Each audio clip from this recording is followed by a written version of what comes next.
Hi, hello everyone. First of all, welcome to Prepwise everyone. Myself ഇത ഇവിടെ mentor ആണ്, കുറച്ച് പേരുടെ മെന്റർ ആണ് ഇപ്പോ. അപ്പൊ ഇന്ന് നമ്മുടെ യൂണിവേഴ്സിറ്റി എക്സ്പീരിയൻസിന്റെ ഇപ്രാവശ്യത്തെ 8ാമത്തെ സെഷൻ ആണ് ഇന്ന് നമ്മൾ കണ്ടക്ട് ചെയ്യുന്നത്. അപ്പൊ നമുക്ക് സ്പീക്കർ ആയിട്ട് വന്നിട്ടുള്ളത് കെവിൻ ആണ്. കെവിൻ MA എക്കണോമിക്സ് ആണ് ചെയ്യുന്നത്. സെൻട്രൽ യൂണിവേഴ്സിറ്റി ഓഫ് കേരളയിലാണ് PG ചെയ്യുന്നത്. Over to you Kevin. So good evening all. I hope all are fine and I hope your preparations are going well. So അപ്പോൾ ഞാനിപ്പോൾ ഇന്ന് എന്നെ തന്നെ ആദ്യം ഇൻട്രൊഡ്യൂസ് ചെയ്യാം. അതിനുശേഷം ഞാൻ എന്നെക്കുറിച്ചുള്ള കുറച്ച് സ്കൂൾ ബാക്ക്ഗ്രൗണ്ട് പറയും. പിന്നെ CUT preparation, CUT entrance journey എങ്ങനെയായിരുന്നു, പിന്നെ മൈ കറന്റ് PG ലൈഫ് എങ്ങനെയാണ്, അതായത് സെൻട്രൽ യൂണിവേഴ്സിറ്റിയിൽ എങ്ങനെയാണ് എൻ്റെ ഒരു അക്കാഡമിക് ലൈഫ് പോകുന്നത് ഞാൻ ഷെയർ ചെയ്യാം. So I myself Kevin Jacob. I am from Ernakulam, Kerala. പിന്നെ my ambition is to become a teacher in economics. പിന്നെ എൻ്റെ സ്കൂൾ ബാക്ക്ഗ്രൗണ്ടിനെ കുറിച്ച് പറഞ്ഞിട്ടുണ്ടെങ്കിൽ I did my schooling from Saint Patrick's academy, Kerala. അതിനുശേഷം ഐ ഡിഡ് മൈ UG ഫ്രം I took my UG from Christu Jayanti College, Bangalore. Then currently I'm pursuing Masters in Economics from Central University of Kerala. ഞാൻ ആദ്യം തന്നെ എൻ്റെ school ബാക്ക്ഗ്രൗണ്ടിനെ കുറിച്ച് ഞാൻ പറയാം. ഇപ്പൊ ഞാൻ പറഞ്ഞു, ഞാൻ പഠിച്ചത് നാട്ടിലുള്ള ഇൻസ്റ്റിറ്റ്യൂഷനിൽ തന്നെയാണ്. അപ്പൊ ആ സമയത്ത് എനിക്ക് ഒരു തരത്തിലുള്ള ഒരു ഇൻട്രസ്റ്റ് ഒന്നും ഉണ്ടായിരുന്നില്ല. I was just lethargic. പിന്നെ I had ambition to become a teacher. പക്ഷെ എനിക്കൊരു എയിമോ അതൊന്നും എനിക്ക് ഉണ്ടായിരുന്നില്ല. ജസ്റ്റ് ഒരു ലതാർജിക് പോലെ ജസ്റ്റ് ആ ഒരു പ്രീവിയസ് ഡേയിൽ പഠിക്കും, എക്സാമിന്റെ പ്രീവിയസ് ഡേയിൽ പഠിക്കും, അതായിരുന്നു എൻ്റെ ഒരു രീതി. പിന്നെ എനിക്ക് അതിന് തക്കതായിട്ടുള്ള ഒരു പ്ലാൻ ഉണ്ടായിരുന്നില്ല. UG ഏതെങ്കിലും ഒരു ഇൻസ്റ്റിറ്റ്യൂഷനിൽ ചെയ്യണം, അതിനുശേഷം PG വേറെ ഏതെങ്കിലും ഒരു ഇൻസ്റ്റിറ്റ്യൂഷനിൽ ചെയ്യണം, പിന്നെ നെറ്റ് എക്സാം പ്രിപ്പയർ ചെയ്യാം, അത് ക്ലിയർ ചെയ്യാം. ആ ഒരു രീതിയായിരുന്നു ഞാൻ ഫോളോ ചെയ്തിരുന്നത്. പിന്നെ എൻ്റെ ആ ഒരു കംപ്ലീറ്റ് പേഴ്സ്പെക്റ്റീവ് മാറിയത് ഞാൻ UG ജോയിൻ ചെയ്തപ്പോഴാണ്. UG ഞാൻ പഠിച്ചത് ക്രിസ്തു ജയന്തി കോളേജിലാണ്, ബാംഗ്ലൂർ. അപ്പൊ അവിടെ ചെന്നപ്പോൾ എൻ്റെ complete I I had to change my entire perspective about myself, my future. കാരണം അവിടെയുള്ള എല്ലാവരും ഒരു പ്രോപ്പർ ആയിട്ട് ഒരു അവരുടെ ഫ്യൂച്ചർ എങ്ങനെ ആയിരിക്കണമെന്ന് നേരത്തെ ഡിസൈഡ് ചെയ്ത് വന്ന ആൾക്കാരായിരുന്നു. പക്ഷെ എനിക്ക് അങ്ങനത്തെ ഒരു, ഞാൻ പറഞ്ഞു, എനിക്ക് അങ്ങനെ ഒരു പ്രോപ്പർ ആയിട്ട് പ്ലാൻ ഒന്നും ഉണ്ടായിരുന്നില്ല. ഇങ്ങനെ എവിടെയെങ്കിലും ഒക്കെ പോവാം, പിന്നെ നെറ്റ് ക്ലിയർ ചെയ്യുക, ആ ഒരു രീതിയിലായിരുന്നു ഞാൻ പ്ലാൻ ചെയ്തുകൊണ്ടിരുന്നത്. പക്ഷെ അവിടെ ചെന്നപ്പോൾ എൻ്റെ കംപ്ലീറ്റ് പേഴ്സ്പെക്റ്റീവ് മാറി. ഈ അക്കാഡമിക് പേഴ്സ്പെക്റ്റീവ് കംപ്ലീറ്റ് ആയിട്ട് എനിക്ക് മാറി. കാരണം അവിടെ എല്ലാവർക്കും അവരുടേതായിട്ടുള്ള ഒരു പെർട്ടിക്കുലർ എയിം ഉണ്ടായിരുന്നു, ഗോൾ ഉണ്ടായിരുന്നു. അതുപോലെ തന്നെ അത് എങ്ങനെ അച്ചീവ് ചെയ്യണം എന്നുള്ള ഒരു പെർട്ടിക്കുലർ സിസ്റ്റമാറ്റിക് ആയിട്ടുള്ള സ്ട്രാറ്റജി ഉണ്ടായിരുന്നു. അപ്പൊ അങ്ങനെ ഇരിക്കുമ്പോഴാണ് അപ്പൊ എനിക്കും ഒരു മാറണം എന്ന് ഞാൻ ചിന്തിച്ചു തുടങ്ങിയത്. പിന്നെ ഞാൻ ഞാൻ പറഞ്ഞു, ഞാൻ ഒരു ഇൻട്രസ്റ്റോട് കൂടിയല്ല ആദ്യം എക്കണോമിക്സിനെ കണ്ടത്. പക്ഷെ അതിനുശേഷം ഞാൻ UG ഞാൻ ജോയിൻ ചെയ്ത സമയത്ത് ഞാൻ എന്നെ തന്നെ ബേസ് ഒന്നും കൂടി കൺസ്ട്രക്ട് ചെയ്യാനായിട്ട് തുടങ്ങി. ആ ഒരു രീതിയിൽ ഞാൻ എൻ്റെ ഒരു ഡിസിഷൻ എടുക്കും. എന്നാൽ മാത്രമാണ് എനിക്ക് ഞാൻ only then I would be a competent person. ആ ഒരു രീതിയിലാണ് ഞാൻ എന്നെ തന്നെ പറഞ്ഞ് മനസ്സിലാക്കി. ഇപ്പൊ ഞാനൊരു ബേസ് എക്കണോമിക്സ് കൺസ്ട്രക്ട് ചെയ്യാൻ തുടങ്ങി. പക്ഷെ ഇവിടെ പ്രൈവറ്റ് കോളേജസിൽ പഠിക്കുന്ന എത്ര പേരുണ്ടെന്ന് എനിക്കറിയില്ല. പക്ഷെ അവർക്ക് ചിലപ്പോൾ ഞാൻ പറഞ്ഞ് കണക്ട് ചെയ്യാൻ പറ്റും. എനിക്ക് എൻ്റെ പ്ലാനിങ് അനുസരിച്ച് ഒന്നും തന്നെ നടന്നില്ല. കാരണം പ്രൈവറ്റ് കോളേജിന്റെ ഒരു മെയിൻ ഇഷ്യൂ എന്താണെന്ന് വെച്ചിട്ടുണ്ടെങ്കിൽ അവർ ഇഷ്ടം പോലെ പ്രോഗ്രാംസ് നടത്തും. അവരുടെ ഒരു ഡോക്യുമെന്റേഷൻ പർപ്പസിന് വേണ്ടി just they will conduct a lot of programmes. പക്ഷെ അത് ചിലത് നല്ലതാണ്, അതുപോലെ തന്നെ മറ്റ് ചില പ്രോഗ്രാംസ് ജസ്റ്റ് ഒരു ടൈം വേസ്റ്റ് ആണ്. അതിനപ്പുറത്തേക്ക് വേറെ ഒന്നുമില്ല. അപ്പൊ അതുകൊണ്ട് എനിക്കത് ശരിക്കും എന്നെ തന്നെ ഞാൻ എനിക്കൊന്നും ചെയ്യാൻ പറ്റുന്നില്ല. കാരണം ആ ഒരു സബ്ജക്റ്റിൽ, ഇപ്പൊ ഏത് സബ്ജക്റ്റും ആയിക്കോട്ടെ, ആ സബ്ജക്റ്റിൽ തന്നെ തുടർന്ന് പോകാനുള്ള ഏതൊരു വ്യക്തിയുടെയും ഏറ്റവും ബേസിക് ആയിട്ടുള്ള ഒരു നെസസിറ്റി എന്താണെന്ന് വെച്ചിട്ടുണ്ടെങ്കിൽ പേഴ്സണൽ നോട്ട്സ് ആണ്. ആ പേഴ്സണൽ നോട്ട്സിലാണ് നമ്മുടെ ആ ഒരു സബ്ജക്റ്റിനെ കുറിച്ചുള്ള, നമുക്ക് എത്രത്തോളം ആ ഒരു സബ്ജക്റ്റിനെ കുറിച്ച് അറിയാം, അതിരിക്കുന്നത് നമ്മുടെ പേഴ്സണൽ നോട്ട്സിലാണ്. പക്ഷെ എനിക്ക് ആ പേഴ്സണൽ നോട്ട്സ് ഉണ്ടാക്കാനൊന്നും സമയം കിട്ടിയില്ല. കാരണം ഒരു ദിവസം ഒരു പ്രോഗ്രാംസ് ആയിരുന്നു, അതിന്റെ പുറകെ പോകണം, അത് കോർഡിനേറ്റ് ചെയ്യണം. അതുകൊണ്ട് എനിക്ക് എൻ്റെ ഒരു പേഴ്സണൽ ഡെവലപ്മെന്റിന് വേണ്ടിയിട്ട് എനിക്കൊന്നും ചെയ്യാൻ കഴിഞ്ഞില്ല. അതായിരുന്നു എൻ്റെ ഒരു UG ലൈഫ്. പക്ഷെ എനിക്ക് റിസർച്ചായിട്ട് ബന്ധപ്പെട്ട് ഒത്തിരി പേപ്പേഴ്സ് പബ്ലിഷ് ചെയ്യാൻ പറ്റി. 5 to 6 പേപ്പേഴ്സ് പബ്ലിഷ് ചെയ്യാൻ പറ്റി. അതുപോലെ തന്നെ 7 to 8 ഇന്റർനാഷണൽ കോൺഫറൻസിന് എനിക്ക് പേപ്പേഴ്സ് പ്രസന്റ് ചെയ്യാൻ പറ്റി. അതെനിക്ക് വലിയ അച്ചീവ്മെന്റ് ആയിരുന്നു. പക്ഷെ എൻ്റെ ഒരു പേഴ്സണൽ അതിലേക്ക് വന്നിട്ടുണ്ടെങ്കിൽ എനിക്ക് ആ ഒരു സബ്ജക്റ്റിനെ ബേസ് ചെയ്തിട്ട് എനിക്കൊന്നും അക്കാഡമിക്കലി എനിക്ക് ഡെവലപ്പ് ചെയ്യാൻ കഴിയില്ല ആ ഒരു സബ്ജക്റ്റിൽ നിന്ന്. അപ്പൊ നിങ്ങൾ വിചാരിക്കും സബ്ജക്ട് പഠിക്കാതെ എങ്ങനെയാണ് റിസർച്ച് ചെയ്യാൻ പറ്റുക? ഞാൻ ശരിക്കും ഡുവൽ മേജേഴ്സ് ആണ് എടുത്തത്. ഒന്ന് പൊളിറ്റിക്കൽ സയൻസിലും അതുപോലെ തന്നെ എക്കണോമിക്സിലും. അപ്പം എനിക്ക് എക്കണോമിക്സിൽ ബേസ് ഒട്ടും ഇല്ലാത്തത് കൊണ്ട് എൻ്റെ എല്ലാ പബ്ലിക്കേഷൻസും പ്രസന്റേഷൻസ് എല്ലാം പൊളിറ്റിക്കൽ സയൻസിലായിരുന്നു. അപ്പൊ അതെന്നെ ശരിക്കും പിന്നെ എക്കണോമിക്സിലേക്ക് വരുമ്പോൾ എനിക്ക് ഒന്നും തന്നെ ഇല്ല. പ്രോപ്പർ ആയിട്ടുള്ള ബേസ് പോലും എനിക്കില്ല. അപ്പൊ അങ്ങനെ ഇരിക്കുമ്പോഴാണ് എനിക്ക് ഈ ഒരു പബ്ലിക് യൂണിവേഴ്സിറ്റീസിനെ കുറിച്ച് ഞാൻ കൂടുതൽ അറിഞ്ഞത്. അവിടെയാണെങ്കിൽ നമുക്ക് നമ്മുടേതായിട്ടുള്ള ഒത്തിരി ഫ്രീ ടൈം കിട്ടും. ആ ഒരു ഫ്രീ ടൈമിൽ നമുക്ക് നല്ല പോലെ അക്കാഡമിക്കലി നമുക്ക് അക്കാഡമിക്കലി അതൊരു അതൊരു ബെനിഫിഷ്യൽ ആയിരിക്കും. അങ്ങനെയൊക്കെ ഞാൻ കുറേ കേട്ടു. അതുപോലെ ഞാൻ കുറെ സെർച്ച് ചെയ്തു. സെർച്ച് ചെയ്തപ്പോൾ UPSC ക്ലിയർ ചെയ്യുന്നത്, അതുപോലെ തന്നെ നെറ്റ് എക്സാമിനേഷൻ ക്ലിയർ ചെയ്യുന്നത്, അതെല്ലാം ഏറ്റവും കൂടുതൽ ക്ലിയർ ചെയ്യുന്നത് സെൻട്രൽ യൂണിവേഴ്സിറ്റീസിന്, അതുപോലെ തന്നെ പബ്ലിക് യൂണിവേഴ്സിറ്റീസിന്. നിങ്ങൾ തന്നെ ഒരു പക്ഷെ അറിഞ്ഞിട്ടുണ്ടാവുമല്ലോ. ഓരോ ന്യൂസ് കേൾക്കുമ്പോൾ അതുപോലെ തന്നെ ജസ്റ്റ് ഒരു ഡാറ്റ കളക്ട് ചെയ്യുമ്പോൾ നമുക്കത് മനസ്സിലാവും. ഏറ്റവും കൂടുതൽ ക്ലിയർ ചെയ്യുന്നത്, ഏറ്റവും കൂടുതൽ എൻട്രൻസ് എക്സാമിനേഷൻസ് UPSC അതുപോലെ നെറ്റ് എക്സാമിനേഷൻസ് എല്ലാവരും ക്ലിയർ ചെയ്യുന്നത് സെൻട്രൽ യൂണിവേഴ്സിറ്റീസ് അല്ലെങ്കിൽ പബ്ലിക് യൂണിവേഴ്സിറ്റീസിൽ പഠിക്കുന്നവരായിരിക്കും. അപ്പോഴാണ് സത്യം പറഞ്ഞാൽ ആ ഒരു പബ്ലിക് യൂണിവേഴ്സിറ്റിയിൽ പഠിക്കണം എന്നുള്ള ആഗ്രഹം തോന്നിയത്. അതുവരെ എനിക്ക് ഏത് കോളേജിൽ പഠിച്ചാലും ഒരേ രീതി എന്നൊരു ഒരു മൈൻഡ് സെറ്റ് ആയിരുന്നു എനിക്ക്. ആ ഒരു രീതിയിലായിരുന്നു അത് തുടർന്ന് പോയത്. ആ ഒരു രീതിയിലായിരുന്നു ഞാൻ മുൻപോട്ട് പോവാൻ തീരുമാനിച്ചത്. പക്ഷെ ആ ഒരു പെർട്ടിക്കുലർ പോയിന്റ് UGക്ക് ചേർന്ന നിമിഷം ഞാൻ ഒന്നുമല്ല എന്നുള്ളൊരു ഒരു രീതിയിൽ ആ ഒരു സിറ്റുവേഷൻ എനിക്ക് ഉണ്ടായപ്പോൾ എനിക്ക് മനസ്സിലായി പബ്ലിക് യൂണിവേഴ്സിറ്റി ചേർന്നാൽ മാത്രമാണ് എനിക്ക് അക്കാഡമിക്കലി എനിക്ക് ഡെവലപ്പ് ചെയ്യാൻ കഴിയുള്ളൂ. എന്നാൽ മാത്രമാണ് സബ്ജക്റ്റിനെ കുറിച്ചും എനിക്ക് നല്ലൊരു എക്സ്പെർട്ടൈസ് ഉണ്ടാവുള്ളൂ. ഇത് വിചാരിച്ചിട്ട് ഞാൻ പിന്നെ പബ്ലിക് യൂണിവേഴ്സിറ്റിനെ കുറിച്ച് കൂടുതൽ ഞാൻ നോക്കി. പിന്നെ അതിന്റെ എൻട്രൻസ് എക്സാം ഓരോ പബ്ലിക് യൂണിവേഴ്സിറ്റീസിനും ചില പബ്ലിക് യൂണിവേഴ്സിറ്റീസിന് അവരുടേതായിട്ട് എക്സാം ഉണ്ട്. അല്ലാത്തവർക്ക് എനിക്ക് തോന്നുന്നു അറൌണ്ട് 140 അല്ലെങ്കിൽ 160 കോളേജസ് ഒക്കെ ഇപ്പൊ CUTയുടെ അണ്ടറിൽ വന്നു. ആ സമയത്തും CUT അണ്ടറിലാണ് വന്നത്. അതുകൊണ്ട് അപ്പൊ എങ്ങനെയെങ്കിലും CUT ക്രാക്ക് ചെയ്യണം ഒരു ഇമ്മീഡിയറ്റ് ഗോൾ വെച്ചു.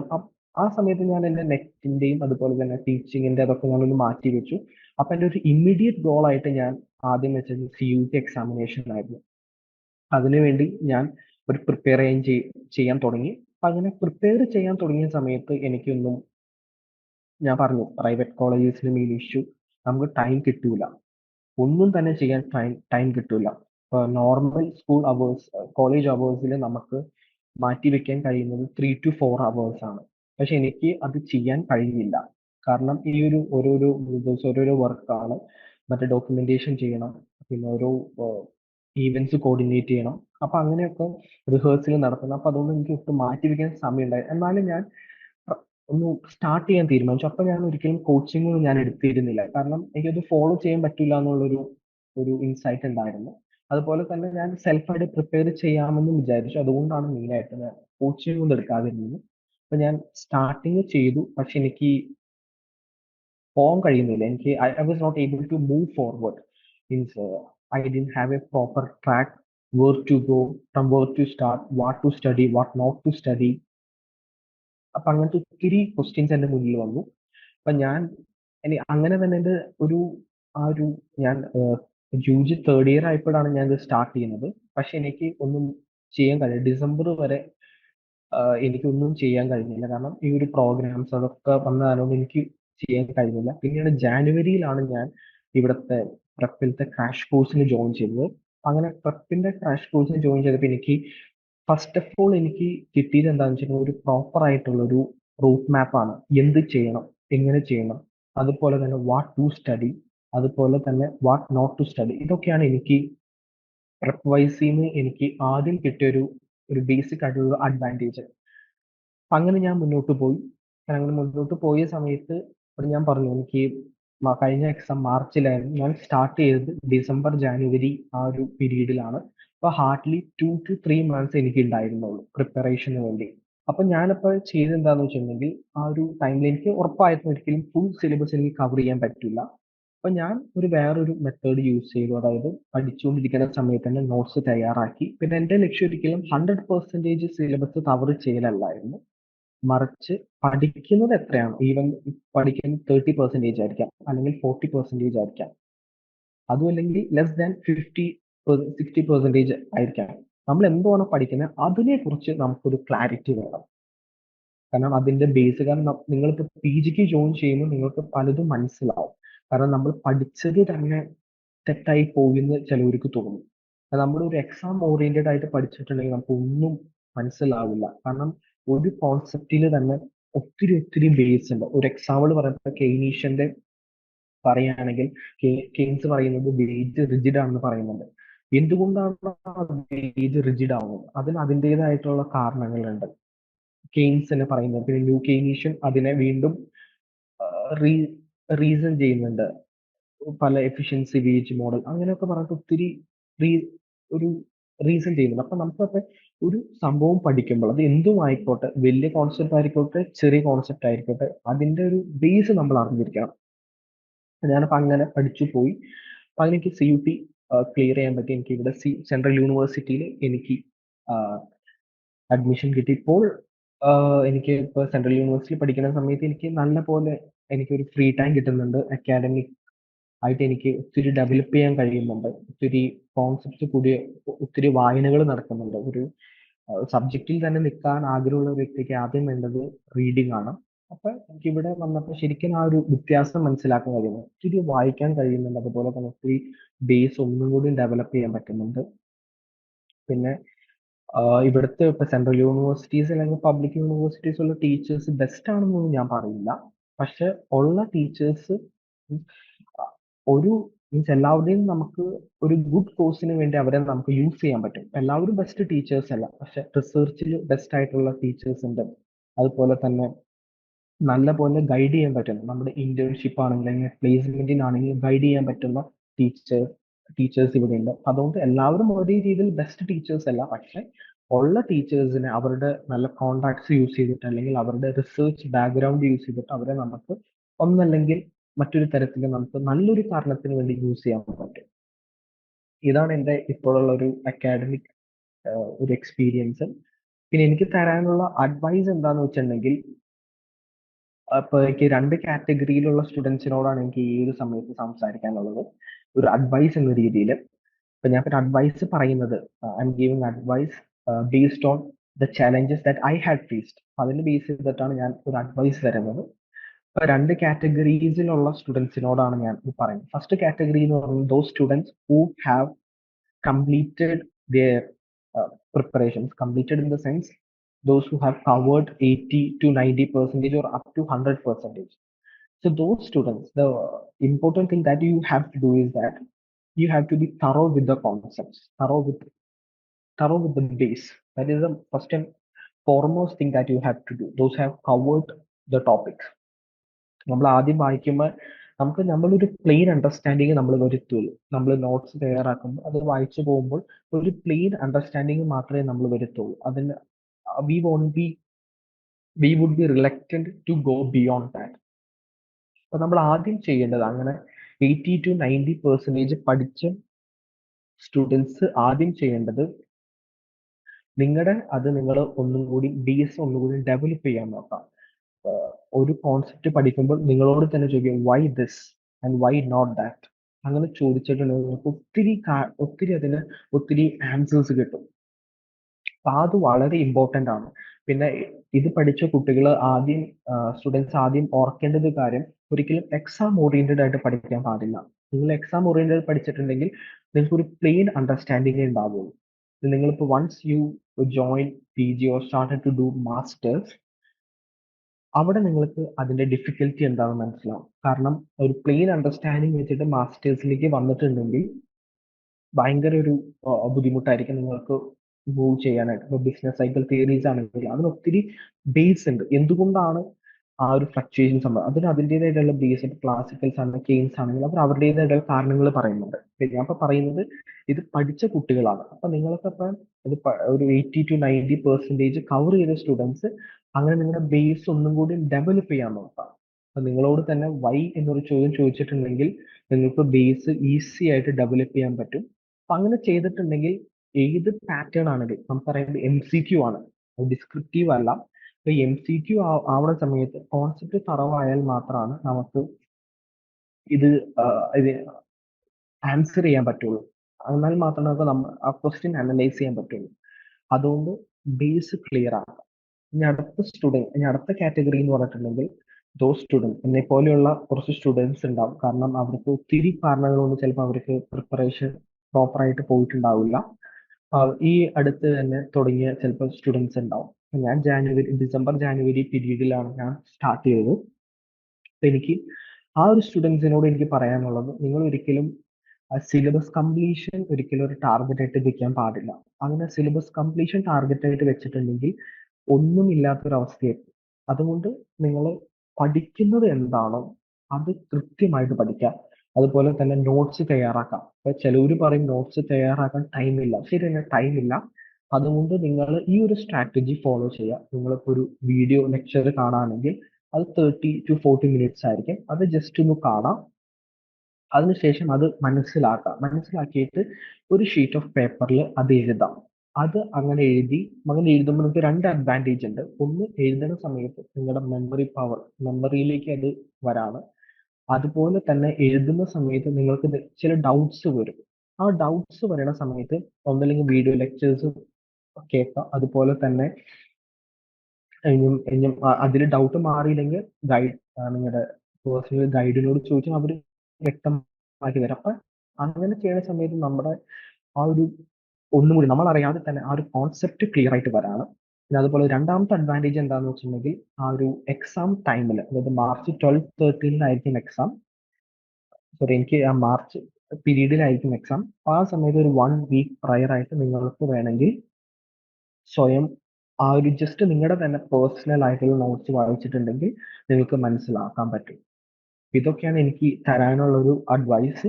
പിന്നെ എപ്പോഴും ഓർക്കുക, നിങ്ങൾ എത്രയാണോ പഠിക്കുന്നത് അത് 100% പഠിക്കണമെന്നില്ല, 90% കവർ ചെയ്യുന്നില്ല. പക്ഷെ നിങ്ങൾ പഠിക്കുന്നത് എത്രയാണോ അതിന്റെ ബേസ് അല്ലെങ്കിൽ ആ ഒരു കോൺസെപ്റ്റ് തറവാക്കി വെക്കുക. അതൊരിക്കലും എക്സാം ഓറിയന്റഡിന് വേണ്ടി മാത്രമല്ല ഞാൻ പറയുന്നത്, മറിച്ച് നിങ്ങൾ PGയിലേക്ക് അല്ലെങ്കിൽ UGയിലേക്ക് ജോയിൻ ചെയ്യുന്ന സമയത്ത് നിങ്ങൾക്ക് അത് ശരിക്കും ബെനിഫിഷ്യൽ ആയിരിക്കും. നിങ്ങൾക്കൊരു അപ്പർ ഹാൻഡ് സബ്ജക്റ്റിൽ ഉണ്ടാവും.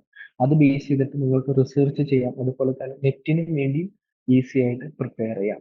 ഇതൊക്കെയാണ് എനിക്ക് തരാനുള്ള അഡ്വൈസ്. പിന്നെ എന്തെങ്കിലും ഒരു ഡൗട്ട് എന്തെങ്കിലും ഉണ്ടെങ്കിൽ, എന്തെങ്കിലും ക്വസ്റ്റ്യൻസ് എന്തെങ്കിലും ഉണ്ടെങ്കിൽ നിങ്ങൾക്ക് ചോദിക്കാം. അത് ക്യാമ്പസ് എങ്ങനെയുണ്ടെന്ന് ചോദിച്ചിട്ടുണ്ട്. അപ്പൊ ക്യാമ്പസ് ഞാൻ പറഞ്ഞല്ലോ, ക്യാമ്പസ് വളരെ നല്ല ഒരു സെൻട്രൽ യൂണിവേഴ്സിറ്റിയും ക്യാമ്പസ് വളരെ നല്ല ക്യാമ്പസ് ആണ്. അപ്പൊ നമുക്കൊരു ഒരു ഫ്രീഡം കിട്ടും എല്ലാത്തിനും. എന്ത് വേണമെങ്കിലും ഏത് രീതിയിലും ചെയ്യാം. അപ്പൊ അവിടെയാണ് എനിക്ക് പറയാനുള്ളത്, ഒരു ഫണ്ണിയായിട്ട് എടുത്താൽ മതി. അംബീഷൻ ഉള്ളവർ ഇവിടെ വന്നിട്ടുണ്ടെങ്കിൽ അവർക്ക് നല്ല പോലെ പോകാൻ കഴിയും. കാരണം അതിനുള്ള എല്ലാ ഫെസിലിറ്റീസും ഉണ്ട്. ലൈബ്രറി ആണെങ്കിൽ mid-12 വരെയുണ്ട്. ഇപ്പൊ പുതിയ ലൈബ്രറി കൺസ്ട്രക്ട് ചെയ്യുന്നുണ്ട്. അത് മിക്കവാറും 3 അല്ലെങ്കിൽ 4 months തീരും. അപ്പൊ അപ്പൊ ആ ടൈം പുതിയൊരു ലൈബ്രറി വരുമ്പോൾ 24 hours ആയിരിക്കും. അതുപോലെ തന്നെ പിന്നെ ക്യാമ്പസ് ഇപ്പൊ നിലവില് നല്ല, ഞാൻ പറയാം, എനിക്ക് ഇഷ്ടപ്പെട്ടു. കാരണം ഞാനൊരു പ്രൈവറ്റ് കോളേജിൽ നിന്ന് വന്ന കാരണം കൊണ്ട് എനിക്ക് നല്ലപോലെ ആ ഒരു ഡിഫറൻസ് മനസ്സിലാക്കാൻ കഴിയുന്നുണ്ട്. പിന്നെ അടുത്ത ക്വസ്റ്റ്യൻ, എങ്ങനെയുണ്ട് ഡിപ്പാർട്ട്മെന്റ്. ഡിപ്പാർട്ട്മെന്റ് നല്ലതാണ്. കാരണം ഇവിടെ ഒരു ഉമാ പുരുഷോത്തമൻ എന്ന് പറയുന്ന മാം ഉണ്ട്. ആ മാമിനെ വെച്ച് ഞാൻ ആദ്യമേ കേട്ടിട്ടുണ്ട്. ഞാൻ അവിടെ UGക്ക് പഠിക്കുമ്പോൾ തന്നെ ഒത്തിരി ഞാൻ കേട്ടിട്ടുണ്ട്. പിന്നെ കൂടുതൽ എനിക്ക് അറിയില്ല. കൂടുതൽ വേണമെങ്കിൽ ഞാൻ ചോദിച്ചിട്ട് ഞാൻ അറിയിക്കാം. ഷയ്യാറും നല്ലതാണെന്നാണ് എൻ്റെ ഒരു അറിവ്. അങ്ങനെ നല്ല ഫാക്കൽറ്റീസ് ആണ് അവിടെ ഉള്ളത്. എക്കണോമിക്സിന് ഇമ്പോർട്ടൻറ്റ് ടോപ്പിക് ഇപ്പൊ മെയിൻ ആയിട്ട് ഇപ്പൊ ഞാൻ എന്റെ പ്രീവിയസ് ഇയർ ക്വസ്റ്റ്യൻസ് ഒക്കെ നമുക്ക് മനസ്സിലാവും. അതുപോലെ തന്നെ ഞാൻ ചെയ്തപ്പോൾ ഒരു മൈക്രോ മാക്രോ ഇമ്പോർട്ടന്റ് ആയിരുന്നു. പിന്നെ അതുപോലെ തന്നെ മൈക്രോ മാക്രോ വളരെ ഇമ്പോർട്ടന്റ് ആയിട്ടുള്ള ടോപ്പിക്സ് ആണ്. പിന്നെ മാത്തമാറ്റിക്സിൽ നിന്ന് ചോദ്യങ്ങൾ വന്നു. പക്ഷെ അത്ര ഈ കഴിഞ്ഞ അതിന്റെ മാത്തമാറ്റിക്സിൽ നിന്ന് വളരെ കുറച്ച് ചോദ്യങ്ങൾ വരുന്നുള്ളൂ. മാത്തമാറ്റിക്സും അതുപോലെ തന്നെ സ്റ്റാറ്റിൽ നിന്നും ചോദ്യങ്ങൾ കുറവാണ്. പക്ഷെ മൈക്രോ മാക്രോ വളരെ ഇമ്പോർട്ടന്റ് ആണ്. മാക്രോ ഏറ്റവും ഇമ്പോർട്ടന്റ് ആണ്. മാക്രോ വീഡിയോ ലെക്ചേഴ്സിൽ എനിക്ക് തോന്നുന്നു ഏറ്റവും കൂടുതൽ മാക്രോയിലായിരിക്കും. അത് വളരെ ഇമ്പോർട്ടന്റ് ആയിട്ടുള്ള ഒരു ടോപ്പിക്കാണ് മൈക്രോ ആൻഡ് മാക്രോ. പിന്നെ ഇന്ത്യൻ എക്കണോമിക്സും ഇമ്പോർട്ടന്റ് ആണ്. പക്ഷെ ഇന്ത്യൻ എക്കണോമിന് അത്രയും ചോദ്യം വരൂല. പിന്നെ കുറച്ച് ഡാറ്റാസ് ഒക്കെ അറിഞ്ഞിരിക്കണം. കാരണം കഴിഞ്ഞ പ്രാവശ്യമാണെങ്കിലും ഇന്ത്യൻ എക്കണോമിയിൽ നിന്ന് അത്രയും ഒത്തിരി ക്വസ്റ്റ്യൻസ് വന്നില്ല. അത് വളരെ കുറവ് ചോദ്യങ്ങൾ വന്നു. അപ്പോൾ മൈക്രോ മാക്രോ കോൺസെൻട്രേറ്റ് ചെയ്താൽ മതി. Okay, I hope it is clear. So thanks, Kevin, for this wonderful session. It was very great. Okay, then thank you. Bye. Have a nice day.